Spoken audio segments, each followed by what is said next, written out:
Assalamualaikum warahmatullahi wabarakatuh. Bagaimana kabarnya? Mudah-mudahan kita selalu dalam keadaan sehat walafiat. Pada kesempatan kali ini, kita akan membahas mengenai materi identifikasi larutan asam basa pada mata kuliah kimia dasar. Pada slide ini disajikan 3 buah gambar. Gambar yang pertama adalah buah lemon. Gambar yang kedua adalah asam. Dan gambar yang ketiga adalah buah anggur. Ketiga gambar tersebut atau 3 buah tersebut merupakan buah yang sering kita jumpai dalam kehidupan sehari-hari. Yang pertama adalah buah lemon. Buah lemon memiliki kandungan asam sitrat.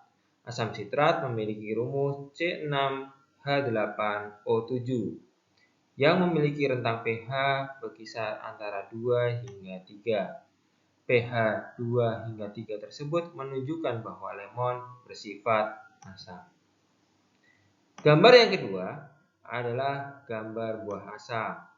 Asam memiliki kandungan asam tartarat, di mana asam tartarat memiliki rumus C4H6O6 yang memiliki rentang pH berkisar antara 2 hingga 4. pH tersebut menunjukkan bahwa asam bersifat asam.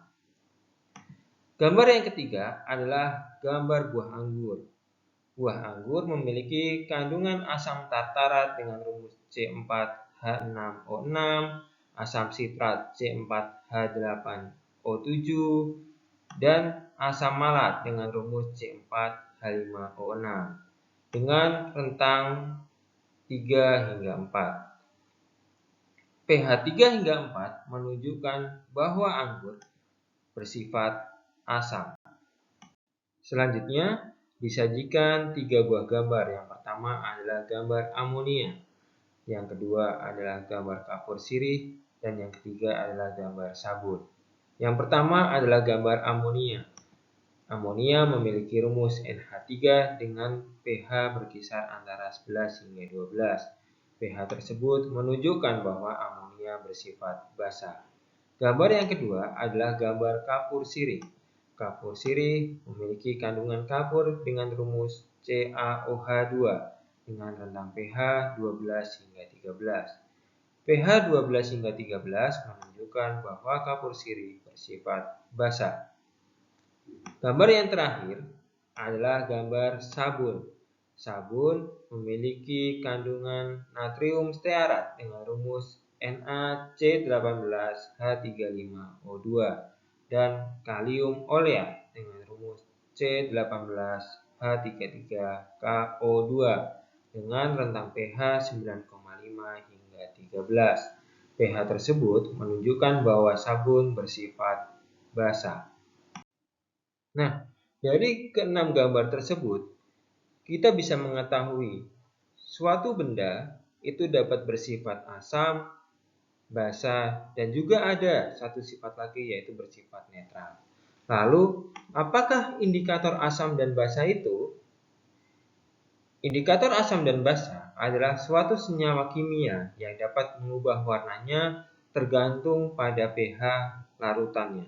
Apakah larutan itu bersifat asam, bersifat netral, dan bersifat basa. Jadi, luaran pada pembelajaran kali ini yaitu mahasiswa mampu menyampaikan hasil kegiatan praktikum mengenai identifikasi larutan asam basa menggunakan indikator kertas lakmus secara jujur dan teliti. Mahasiswa dapat membedakan jenis-jenis larutan asam, basa, netral dengan menggunakan indikator kertas lakmus. Yang ketiga, yaitu mahasiswa mampu mengkomunikasikan hasil kegiatan praktikum terkait identifikasi larutan asam basa berdasarkan analisis informasi dan diskusi. Indikator asam basa itu terdapat banyak sekali. Ada yang bersifat natural, ada yang buatan. Kalau yang natural seperti pada kertas lakmus, kemudian ada kubis ungu, ada kunyit, bunga sepatu, dan lain sebagainya. Kalau yang buatan yaitu terdiri dari larutan-larutan yang biasanya kita jumpai di laboratorium seperti fenolphthalein, bromtimol biru, metil orange, dan metil merah. Baik, sekarang kita mereview sebentar apa yang sudah saya sampaikan pada slide sebelumnya. Bisa dicermati terlebih dahulu. Yang pertama adalah larutan asam dan basa dapat dibedakan dengan menggunakan titik-titik.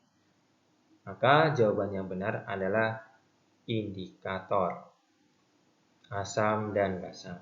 Jadi jawabannya adalah indikator. Selanjutnya, titik-titik adalah bahan kimia yang digunakan untuk menentukan apakah suatu larutan bersifat asam, basa, dan netral. Maka jawabannya adalah indikator asam basa. Indikator asam basa adalah bahan kimia yang digunakan untuk menentukan apakah suatu larutan bersifat asam, basa, dan netral. Selanjutnya, ada dua jenis indikator asam basa, yaitu titik-titik dan titik-titik. Maka jawabannya adalah alami dan buatan. Ada dua jenis indikator asam basa, yaitu indikator alami dan indikator buatan. Selanjutnya, contoh titik-titik adalah kol ungu, kunyit, bunga kembang sepatu, kertas, titik-titik. Maka jawaban yang pertama adalah contoh dari indikator alami. Jawabannya adalah indikator alami. Contoh indikator alami adalah kol, ungu, kunyit, bunga kembang sepatu, dan kertas titik-titik. Maka jawabannya adalah kertas lakmus. Selanjutnya, indikator universal dan lain-lain. Contoh dari titik-titik adalah titik-titik bromtimol biru, metil orange, dan metil merah. Maka jawaban yang pertama adalah indikator buatan. Contoh dari indikator buatan adalah titik-titik. Nah, pada slide sebelumnya sudah saya sampaikan bahwa contoh dari indikator buatan adalah bromtimol biru, metil orange, dan metil merah. Satu lagi yaitu adalah phenolphthalein. Jadi jawabannya adalah phenolphthalein. Contoh dari indikator buatan adalah phenolphthalein, bromtimol biru, metil orange, dan metil merah.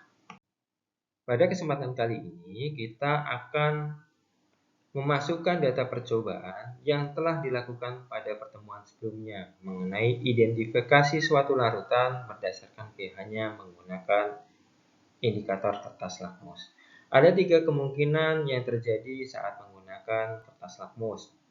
Lakmus merah tetap berwarna merah, biru berubah menjadi merah. Maka larutannya bersifat asam karena memiliki pH kurang dari 7. Kemungkinan yang kedua adalah lakmus merah berubah menjadi biru dan lakmus biru tetap berwarna biru.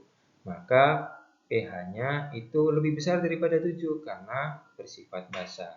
Kemungkinan yang ketiga adalah lakmus merah tetap berwarna merah, lakmus biru tetap berwarna biru. Maka pH-nya itu sama dengan 7 dan bersifat netral. Baik, sekarang kita masukkan data percobaan ke dalam tabel berikut. Yang pertama adalah natrium hidroksida 0,01 molar. Lakmus merah berwarna biru, lakmus biru tetap berwarna biru, maka pH-nya lebih besar daripada 7, bersifat basa. Kemarin, larutan yang kedua adalah amonium hidroksida 0,01 molar. Lakmus merah berwarna biru, lakmus biru tetap berwarna biru. pH-nya lebih besar daripada 7, bersifat basa. Yang ketiga adalah asam asetat 0,01 molar. Lakmus merah berwarna merah, lakmus biru berwarna merah. Maka pH-nya kurang daripada 7, bersifat asam. Larutan yang keempat adalah asam klorida. Lakmus merah berwarna merah, lakmus biru berwarna merah. Maka pH-nya kurang daripada 7. Sifat larutannya asam. Yang kelima adalah asam sulfat. Lakmus merah berwarna merah, lakmus biru berwarna merah. pH larutannya kurang daripada 7, bersifat asam. Larutan yang terakhir adalah natrium klorida, 0,01 molar. Lakmus merah berwarna merah, lakmus biru berwarna biru. Maka pH-nya sama dengan 7, bersifat netral. Jadi pada pembelajaran kali ini dapat kita simpulkan bahwa suatu larutan asam memiliki pH kurang dari 7, di mana lakmus merah tidak mengalami perubahan warna. Lakmus biru berubah menjadi merah. Sedangkan pada suatu larutan basa memiliki pH lebih dari 7, di mana lakmus merah berubah menjadi biru, sedangkan lakmus biru tidak mengalami perubahan warna. Sedangkan suatu larutan yang bersifat netral memiliki pH sama dengan 7. Lakmus merah tidak mengalami perubahan warna dan lakmus biru tetap menjadi biru atau tidak mengalami perubahan warna. Terima kasih atas perhatian saudara sekalian pada pertemuan hari ini. Semoga tetap sehat selalu dan semangat dalam perkuliahannya. Sukses selalu. Akhirul kalam. Assalamualaikum warahmatullahi wabarakatuh.